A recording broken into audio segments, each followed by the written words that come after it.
جب 40 سال کے پچھلے گناہ یاد آتے ہیں تو کب پھر میں ضبط نہیں کر پاتا وہ خطائیں، وہ پاپ، وہ جرم، وہ خطائیں۔ جب سوچتا ہوں نا کہ رب کھڑا کر کے پوچھے گا بتا یہ جرم کیوں کیا، تو وہ احساس مجھے پریشان کر دیتا ہے۔ حضرت جی میں پھر برداشت نہیں کر پاتا، پھر میں تڑپ اٹھتا ہوں، میری یہ کوتاہیاں ہیں، بتائیے کیا کہتے ہیں۔ حضرت فاروق اعظم نے گردن اٹھائی تو آنکھوں میں آنسو تھے، کہنے لگے یا اللہ مجھے اس جیسے کچھ اور گورنر بھی عطا فرما، یا اللہ اس جیسے کچھ اور گورنر بھی۔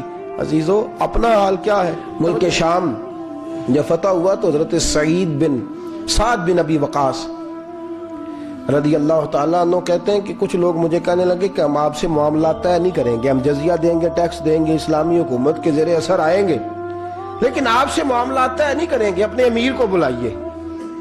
تو حضرت سیدنا سعد بن ابی وقاص کہتے ہیں میں نے خط لکھا، فرماتے خط لکھا حضرت عمر کو، میں نے کہا جناب آئیے۔ جواب میں حضرت عمر نے خط میں جواب لکھا کہ فلاں دن فلاں تاریخ فلاں وقت میں ملک کے شام پہنچ جاؤں گا۔ حضرت سیدنا عمر چلے گھر سے، ایک غلام، ایک گھوڑا، ایک نیزہ۔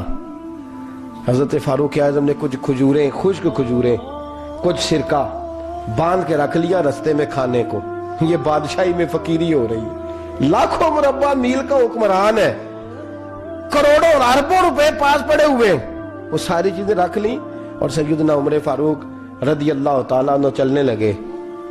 اب غلام سے کہنے لگے بھئی میرا گھوڑا ذرا ماڑا ہے، کمزور ہے، طے کر لیں، اتنے میل تو گھوڑے پہ بیٹھے گا میں پیدل چلوں گا، پھر اتنے میل میں گھوڑے پہ بیٹھوں گا تو پیدل چلے گا۔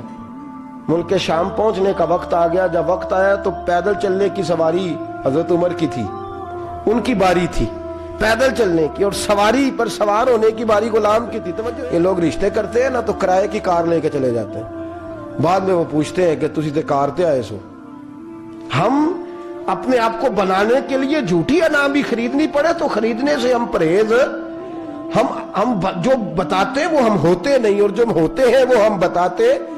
حضرت سیدنا عمر فاروق رضی اللہ تعالیٰ عنہ سواری پہ غلام ہے، خود پیدل ہے، اور حال کیا ہے؟ بارش ہوئی تھی تو کچھ پانی کھڑا تھا، چھوٹے چھوٹے جوہڑوں میں چھوٹے چھوٹے تالاب بنے ہوئے تھے، پانی کھڑا تھا۔ تو حضرت عمر فاروق رضی اللہ تعالیٰ چمڑے کے جوتے پہنے، وہ جوتے دونوں اتار کے تو بغل میں دبا لیے۔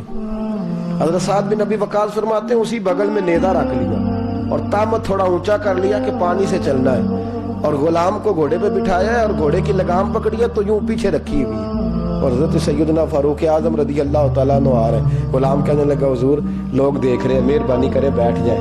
فرمانے لگے نہیں باری تیری ہے، تو ہی بیٹھے گا۔ اس نے کہا حضور نہیں وہ تو ٹھیک ہے، کوئی باری فرض تو نہیں نہ ہو گئی، آپ مہربانی کریں آپ آ جائیں، ذرا لوگ آ رہے ہیں۔ فرمایا تمہیں کہا نا، غلام کہتا میں نے تیسری دفعہ کہا تو حضرت عمر نے جلال سے دیکھا، اور جناب عمر کا جلال تو زمین کانپنے لگ جاتی تھی۔ کہتے ہیں کہا حضور آپ آ جائیں، تو کہتے تجھے کہا ہے نا چپ کر کے بیٹھا رہے، کہتے ہیں میں گھوڑے پہ ہی کانپنے لگا۔ غلام اب حضرت سعد بن ابی وقاص کہتے ہیں سورج غروب ہو رہا تھا، شعائیں پانی میں پڑ رہی تھی، حضرت عمر پانی سے، میں نے غور سے دیکھا تو دوڑا گیا،